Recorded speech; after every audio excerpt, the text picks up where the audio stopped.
Olá, meus amigos, muito bom dia, boa tarde, boa noite a todos. Eu sou o professor Leonardo Paiva e eu estou aqui para a gente tratar um pouquinho mais sobre processo coletivo.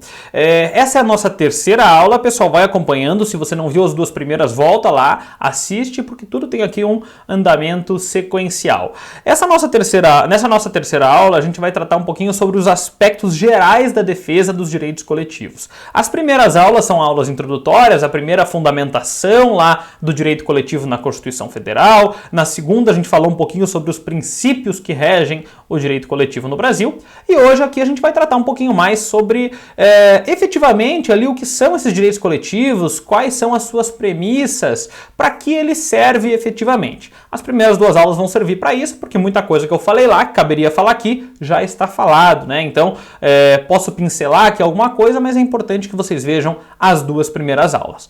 Mais uma vez, convido vocês para entrar lá no meu curso, né, no meu site, profleonardopaiva.com.br, onde eu tenho cursos tanto da área civil, né, do processo civil, de prática civil como um todo, cursos de direito do consumidor, arbitragem. Eu tenho outros professores especialistas em outras áreas. Atualmente estou com um curso bem bacana lá de direito previdenciário e estou para lançar, tá no computador aqui, um de direito trabalhista. Ambos desde a parte bem introdutória. Como é que você vai atuar como advogado na área trabalhista, na área previdenciária, de forma aí bem introdutiva mesmo, e aí a gente vai lançando ao longo do tempo cursos um pouquinho mais intermediários até os cursos mais avançados. Convido vocês então, espero que vocês gostem.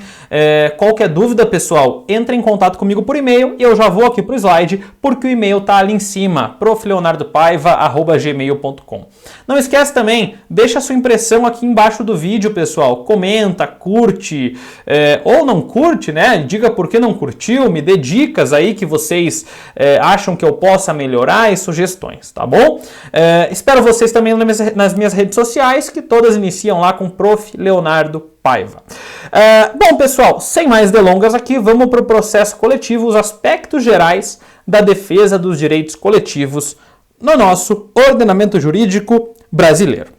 Bom, começando aqui então, pessoal, eu trago uma definição do professor Kazuo Watanabe, um dos expoentes aí do direito coletivo no Brasil, ótimo autor também no que tange aos direitos dos consumidores, e como a gente já viu nas aulas passadas, o direito do consumidor tem tudo a ver com tutela coletiva de direitos. Então, o que o professor Kazuo Watanabe diz, pessoal, para definir aqui os direitos coletivos, ou melhor, o processo coletivo mesmo, né, o procedimento coletivo? Ele diz lá que o processo coletivo permite a substituição da atomização das ações pela molecularização dos conflitos. Vamos entender aqui melhor? Para isso, deixa eu pegar a minha caneta aqui, deixa eu ver onde está. Vamos lá para a caneta vermelha. E a gente vê aqui. Vejam só, pessoal, eu fiz uma breve ilustração aí, vou até continuar com mais pontinhos aqui, né? Vamos fazer mais pontinhos. O que são esses pontinhos aqui, pessoal? Numa representação química da situação, até para privilegiar o que o professor Kazuo Watanabe falou, eu estou tratando lá da substituição de uma atomização. O que é isso, pessoal? O que são os átomos? São várias partículas das menores que nós temos no nosso mundo biológico aí. Tudo isso aqui, todos esses pontinhos aqui são átomos. O que ele quis dizer, então, a atomização das ações? Que cada pontinho desse aqui, que já tem, eu estou fazendo muito mais, são ações, são demandas, são processos individuais. Então, imagine que todas essas pessoas aqui entraram individualmente com processos, buscando lá alguma situação relativa, vamos lá para o direito do consumidor, a uma indenização lá por conta de um produto vendido aí em larga escala no Brasil, que trouxe danos aos consumidores que o compraram. Então vamos supor lá uma marca de leite que veio com soda cáustica dentro e acabou trazendo danos aí para todos que compraram esse leite. No Brasil, lá foram, 100 mil pessoas que compraram essa marca de leite e acabaram sofrendo danos.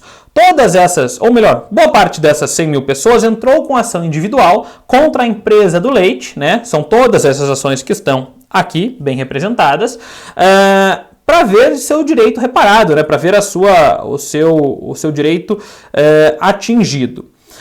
O que o professor Kazuo Watanabe fala, pessoal? Que o processo coletivo ele visa que uma só ação grandona, uma ação coletiva, substitua aquelas milhares de ações individuais. Olha só, pessoal, que interessante. Ao invés de eu ter 100 mil ações ajuizadas contra a fábrica lá, a indústria que produziu aquele leite que veio a trazer um dano a várias pessoas, eu substituo essas 100 mil ações por uma ação grandona, por uma ação coletiva. Não parece muito melhor? Olha aqui o tanto de tempo que foi gasto. Olha o tanto de servidor que foi utilizado aqui para processar todos esses casos. Olha o tanto de juízes que foram necessários para julgar essas 100 mil demandas. E por aí vai. Posso dizer que muitas delas, pelo valor aí baixo, enfim, até do leite, ou até por poder atingir um grupo de menor renda e etc., tenha sido ajuizada por meio de juizados especiais, ou até, se na justiça comum, lá pelo pedido de justiça gratuita. Ou seja, dessas 100 mil ações aqui que foram ajuizadas no judiciário, eu vou dizer para vocês que grande parte delas, chuto aí mais de maioria, teve lá o benefício de ter sido gratuita. Gratuita para quem entrou. De certa forma também, porque para a coletividade teve custo, né? Quanto custa manter juízes, servidores e etc. tocando aqueles processos? Eu poderia ter substituído todas essas 100 mil ações por só uma ação, que vem aí a dar o direito de todas aquelas pessoas, podendo executar depois individualmente ou fazer execução coletiva pelo próprio Ministério Público, como a gente já viu na nossa aula anterior. Então aqui, pessoal, a intenção do professor Kazuo Watanabe é justamente demonstrar que o nosso processo coletivo ele permite a substituição da atomização, vários átomos, vários processinhos, vários entezinhos pequenos lá, pela molecularização. O que é um monte de átomo, pessoal? Um monte de átomo forma a molécula. Então eu transformo aqueles vários milhares ou até milhões de processos individuais em um só processo coletivo. Olha aqui. Isso me traz muito mais segurança jurídica, isso me traz muito mais efetividade, isso me traz muito menos gasto e assim por diante. E eu já vou aproveitar e dizer justamente das demais vantagens que o processo coletivo traz para nós. A primeira delas é justamente essa molecularização do conflito, ou seja, a substituição das várias demandas individuais por uma só demandona coletiva, um só processo grandão coletivo. A segunda, pessoal, que eu vou falar para vocês um pouquinho mais aqui na sequência, já volto aqui o vídeo para mim, é trazer maior segurança jurídica. Por quê? Porque evita julgados conflitantes. Aqui eu costumo trazer para vocês, já falei para alguns alunos que espero estejam assistindo esse vídeo em aula presencial, ou melhor, telepresencial que eu dei, sobre essa questão de julgados conflitantes. Eu conto um caso meu particular do meu escritório. Certa vez, há alguns anos atrás, eu entrei com 6 processos praticamente iguais. Ah, professor, por que você não ajuizou só um para todo mundo? Porque o primeiro cliente me procurou, eu ajuizei a ação. Depois procurou um novo cliente, eu ajuizei a segunda ação. E assim foi. Acabou que, entre aspas, um cliente chamou o outro e eu fui ajuizando as ações, por isso que eu acabei não entrando de forma, não direi coletiva, mas sim em litisconsórcio ativo. Por isso que eu entrei com 6 demandas individuais, uma para cada uma dessas pessoas. Tratando sobre exatamente a mesma coisa. Um problema lá havido num concurso público. A gente estava buscando lá a declaração da nulidade de uma das fases do concurso público porque não respeitou lá os termos do edital e etc. Enfim, pessoal, por conta da competência aqui na cidade de Curitiba, todas as 6 ações foram distribuídas para o mesmo juiz, para uma determinada vara lá com o mesmo juiz.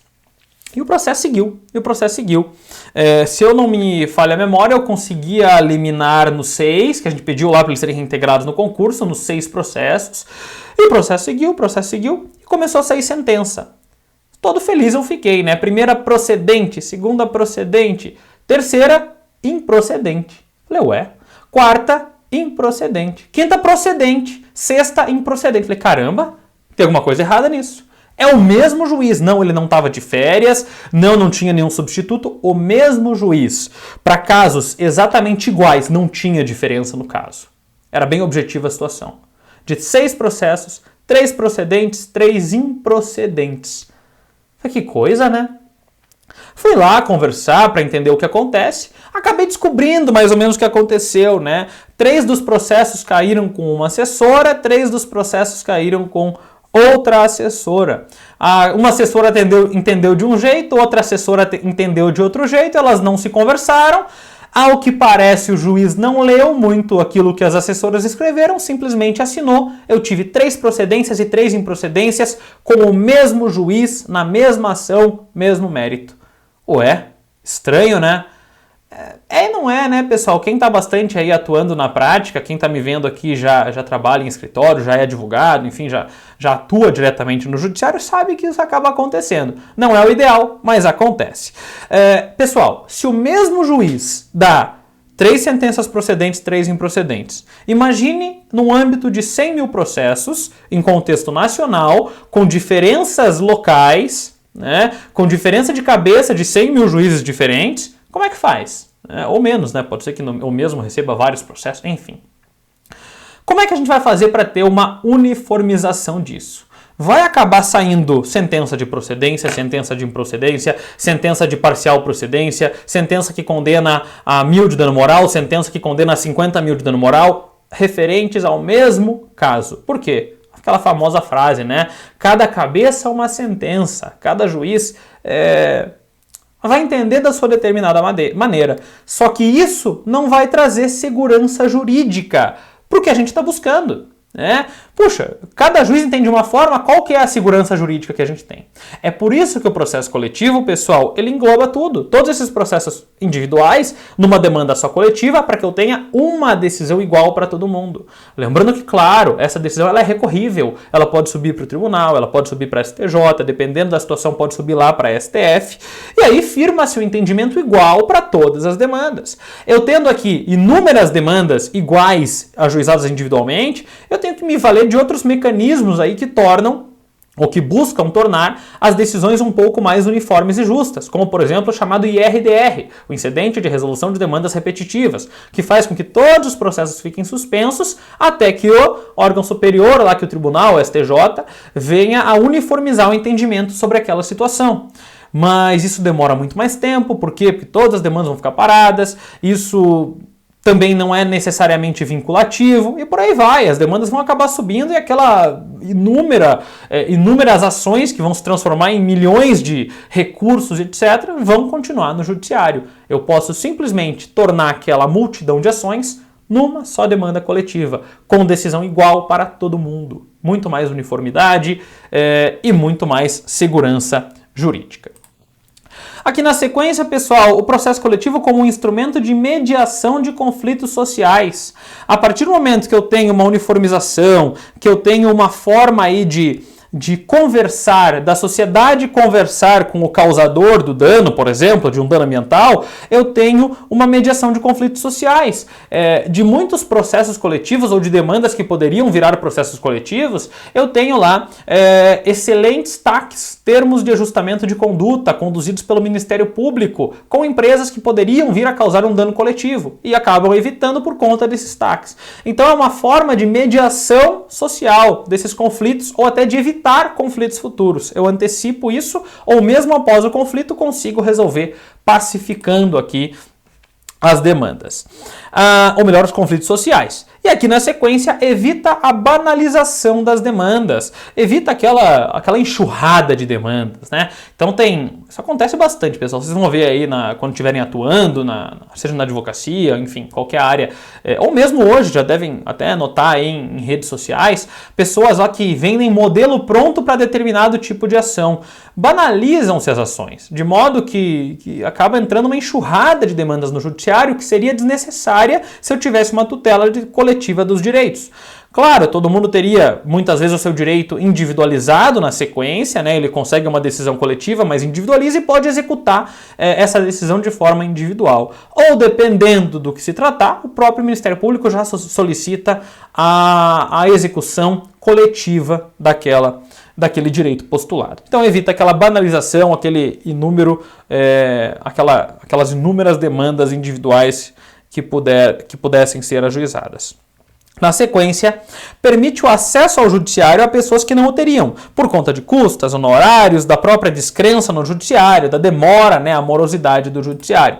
Então aqui, pessoal, é certo que a gente tem lá juizados especiais, que a gente tem a possibilidade da gratuidade da justiça, que a gente tem defensorias públicas. Mas aqui eu já começo com um problema. Será que a defensoria pública consegue atender todas as pessoas que precisam? Não necessariamente, às vezes tem uma fila muito grande, não consegue dar conta e por aí vai. Tem muita gente que não sabe que tem esse direito, que tem direito à gratuidade da justiça. Tem muita gente que não tem um advogado de confiança, que as custas do advogado ficariam muito pesadas, aquela pessoa não consegue ajuizar o processo. Por conta dessas pessoas que muitas vezes não buscam o seu direito por não sabem que o tem, por achar que o judiciário é caro e por vários outros motivos como os que eu elenquei aqui, essas pessoas são abrangidas pela tutela coletiva de direitos. Então elas não precisariam desembolsar, não precisariam perder tempo, não precisariam comparecer em audiências para buscar individualmente seus direitos. Esses direitos são tutelados de forma coletiva, por meio de uma só ação. A execução depois pode vir a ser individual, claro, se o objeto assim o permitir. Mas eu já tenho lá todo o processo de conhecimento ajuizado, julgado e aquelas demandas devidamente reconhecendo ou não, claro, os direitos das pessoas. E por fim, a racionalização do judiciário foi aquilo que eu já iniciei esse slide falando. Ou seja, busca-se utilizar o judiciário de forma muito mais racional. O judiciário você vai utilizar de forma a julgar uma vez só aquela demanda e ponto final. Eu não preciso de 100 mil juízes julgando 100 mil processos diferentes, dando 100 mil sentenças diferentes. Eu tenho uma racionalização, eu aproveito, eu otimizo tempo, eu otimizo recursos, eu otimizo até mesmo os recursos judiciais, recursos financeiros, recursos judiciais, e resolve-se tudo de uma vez só, ao invés de em 100 mil vezes diferentes. Maravilha, pessoal? Dando sequência aqui, e já nos encaminhando ao final da nossa aula, eu trago para vocês aqui que a primeira ação de natureza coletiva no Brasil foi a chamada ação popular. Vejam o que eu trago para vocês ali, pessoal. Inicialmente, a ação popular ela era destinada à proteção do erário público. Então, a ação popular tinha um objeto específico, proteção do erário público. Porém, com a Constituição Federal de 88, houve aqui uma ampliação nesse rol da ação popular de poder defender outros bens jurídicos, como, por exemplo, o meio ambiente, o patrimônio histórico e outros bens aí que a gente vai ver melhor na aula destinada a este fim. Então, a ação popular, antes da Constituição Federal de 88, pessoal, ela protegia tão somente o erário público. Depois da Constituição Federal, ela teve o seu rol ampliado para bens como meio ambiente e patrimônio histórico. Ou seja, antes, ela era uma mera forma de fiscalização do poder público, passando, portanto, a um instrumento de tutela de direitos coletivos. Então, antes do CF de 88, ela era uma forma de fiscalização do poder público. Após CF de 88, ela mudou bastante, virando aqui um instrumento de proteção, um instrumento de tutela dos direitos coletivos. E aqui, importante, independentemente de quem fosse o causador da lesão ou da ameaça deste direito coletivo. Então, abrangeu-se muito o rol de possibilidades aqui da ação popular como primeiro instrumento de defesa de direitos coletivos no Brasil. E para encerrar agora sim a aula de hoje, nosso último slide, o trabalho da doutrina, dos autores, foi preponderante aqui para que essa tutela coletiva avançasse no Brasil. Eu acho sempre importante a gente mencionar alguns autores que foram os principais principais aqui na época da construção justamente dessa ideia de tutela coletiva no Brasil. São eles lá, nosso querido Barbosa Moreira, Ada Pellegrini Grinover, que nos deixou recentemente, Cândido Rangel Dinamarco, Nelson Neri e o professor Kazuo Watanabe, que eu já mencionei na nossa aula de hoje. Então, eu acho que é sempre importante a gente dar o devido mérito a cada um desses autores, bem como deixar aqui para vocês esses nomes, para que vocês busquem lá artigos, livros, para entender como que a tutela coletiva iniciou no Brasil e o que esses renomadíssimos autores, importantíssimos autores, trouxeram para nós como princípios, como fundamentos da tutela coletiva no Brasil. Passando então ao nosso slide de despedida, eu agradeço mais uma vez, pessoal, o comparecimento de vocês à nossa aula virtual. Deixo lá minhas redes sociais, meu e-mail à disposição. Qualquer dúvida que vocês tenham, pessoal, deixa aqui embaixo nos comentários, comenta lá, curte o vídeo, não curte o vídeo, deixa suas impressões, suas sugestões, para que a gente sempre melhore para vocês, tá certo? Muito obrigado pelo comparecimento, espero que vocês tenham aproveitado essa nossa terceira aula de processo coletivo no Brasil e a gente se vê na nossa próxima aula que vem na sequência. Um abraço e até a próxima!